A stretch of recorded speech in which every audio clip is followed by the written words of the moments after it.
사람한테는 몸에 좋다고 알려진 음식, 강아지에게도 괜찮을 거라고 한 번쯤 생각해 보셨나요? 닭가슴살, 계란, 고구마, 실제로 보호자분들이 가장 많이 주는 음식들이죠. 그런데 병원에 오는 아이들 중 상당수가 독을 먹어서가 아니라 좋다고 반복해서 먹다가 문제가 생깁니다. 오늘 영상에서는 강아지가 위험해질 수 있는 사람 음식 7가지를 알려드릴게요. 사료를 잘 안 먹을 때 닭가슴살 준 적 있으신가요? 기름기 없고 담백해서 건강에도 괜찮을 것 같고 아이도 정말 잘 먹죠.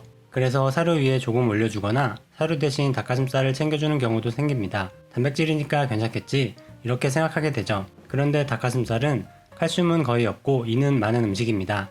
단독으로 자주 먹게 되면 강아지 몸은 혈액 속 칼슘을 유지하려고 뼈에 저장된 칼슘을 조금씩 꺼내 쓰게 됩니다. 겉으로 보면 잘 먹고 잘 뛰고 별다른 이상이 없어 보이지만 뼈가 서서히 약해지기 시작합니다. 이 과정이 반복되면 턱뼈가 약해지거나 치아가 흔들리는 증상으로 나타날 수 있고 성장기 강아지에겐 뼈 발달 자체에 영향을 줄 수 있습니다.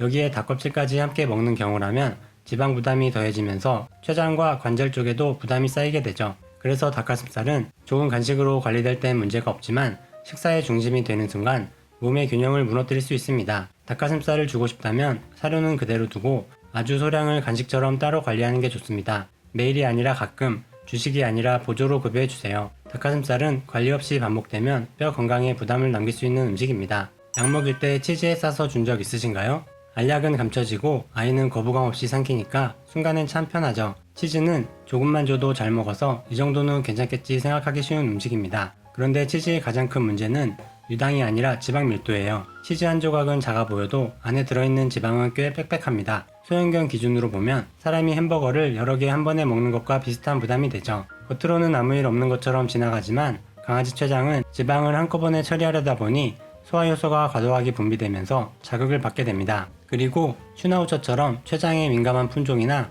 이미 살이 조금 붙어있는 아이들, 나이가 들어 대사가 느려진 경우라면 이 반응은 더 빠르게 옵니다. 실제로 병원에서 조금 먹였어요 라는 말 뒤에 급성 췌장염 진단을 받는 경우가 많다고 해요. 치즈는 매일 먹는 간식이 아니라 췌장을 테스트하는 음식에 가깝습니다. 약을 먹여야 한다면 치즈 대신 약을 숨기기 위해 단순한 성분으로 만들어진 강아지 전용 필포켓 간식이나 아주 소량의 삶은 살코기가 좋습니다. 편하다는 이유로 선택한 한 조각이 몸엔 큰 부담이 될 수 있습니다.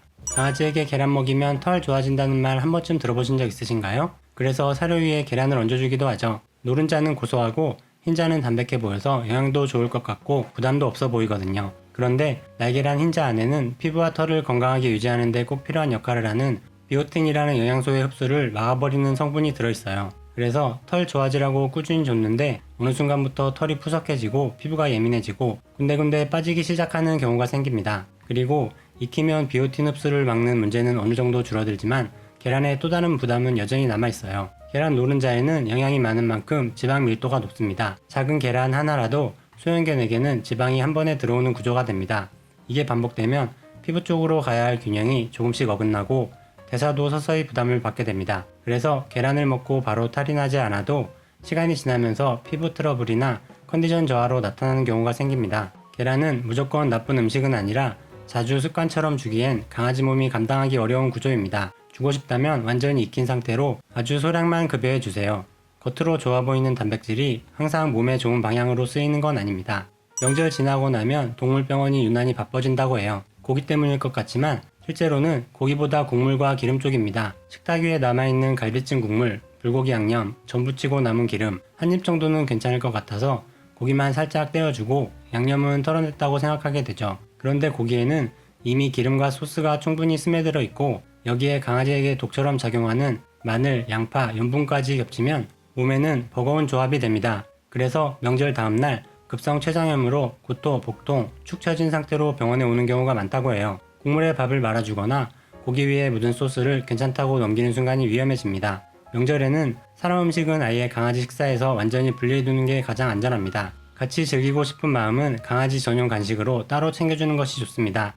식빵은 괜찮을 것 같아서 한 조각쯤 준 적 있으신가요? 문제는 강아지 기준으로 안전하게 관리하기 쉬운 빵이 거의 없다는 점이에요. 생반죽은 계속 발효되면서 부풀고 알코올까지 만들어져서 바로 응급 상황이 생길 수 있습니다. 그리고 완성된 빵도 안전하진 않아요. 무설탕이라고 적힌 빵이나 땅콩버터에는 강아지에게 치명적인 자일리톨이 들어있을 수 있습니다. 자일리톨은 소량만 들어가도 몸이 급격하게 반응하고 짧은 시간 안에 위험해질 수 있습니다. 빵의 또 다른 문제는 눈에 띄지 않게 천천히 쌓인다는 점이에요. 먹고 바로 탈이 나기보다는 사료의 영양 균형을 조용히 흐트러뜨립니다. 포만감은 있는데 몸에 필요한 건 부족한 상태로 식사가 밀려나게 되면서 겉으로는 멀쩡해 보여도 어느 순간 사료를 잘 안 먹고 간식만 찾는 흐름으로 바뀌게 됩니다. 위험은 항상 늦게 드러나죠. 식탁 음식은 아예 닿지 않게 관리하고 간식은 강아지 전용으로 분리해주는 게 가장 안전합니다. 고구마는 자연 간식이라 자주 주게 되죠. 달콤하고 사람 기준으로도 건강해 보이니까요. 그런데 고구마는 재료보다 조리법이 더 중요합니다. 에어프라이어에 돌린 고구마, 말린 고구마, 겉이 살짝 그을린 구운 고구마, 이렇게 고온으로 조리되면 아크릴아마이드라는 독성 물질이 만들어질 수 있어요. 눈으로는 전혀 티가 안 나고 냄새도 달콤한데 몸속에서는 부담으로 남습니다. 그리고 고온 조리된 고구마는 삶은 고구마보다 혈당이 아주 빠르게 올라가요. 처음엔 잘 먹고 기분 좋아 보이지만 시간이 지나면 더 흥분돼 보이거나 배가 더부룩해지고 변 상태가 들쭉날쭉해지기도 해요. 자연 간식이라는 이미지 때문에 양 조절이 느슨해지기 쉬운 것도 고구마의 함정이에요. 조금씩 준다고 생각했는데 하루 전체를 보면 꽤 많은 양이 쌓여있게 됩니다. 고구마는 조리법이 바뀌는 순간 건강식에서 몸에 부담을 주는 음식으로 바뀔 수 있습니다. 그래서 고구마를 준다면 기름 없이 푹 삶아서 아주 소량만, 간식이라기보다 가끔 맛보는 정도가 가장 안전합니다. 아이스크림 먹다 보면 조금은 괜찮을 것 같아서 한 입 준 적 있으신가요? 그런데 문제가 되는 건 배탈이나 설사가 아닙니다. 유제품 디저트에는 지방이 많고 당분도 높아요.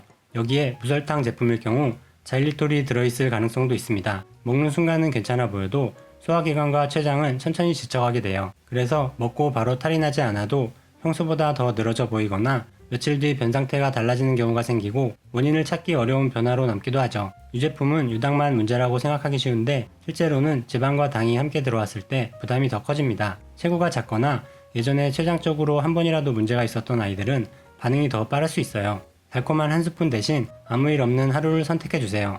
지금 아무 증상이 없다고 해서 몸이 괜찮다는 뜻은 아닙니다. 강아지에게 음식은 양보다 습관이고 습관은 몸의 기억으로 남습니다. 사랑해서 주는 한 입이 건강을 조금씩 해치고 있진 않은지 오늘부터 한 번만 더 생각해주세요. 당신의 따뜻한 관심이 더 많은 반려견에게 건강을 지키는 정보를 전해줄 수 있습니다. 구독, 알림 설정 눌러두시면 다음 영상에서도 반려생활에 유익한 정보를 놓치지 않고 보실 수 있어요. 그럼 오늘도 건강하고 행복한 반려생활 되세요. 감사합니다.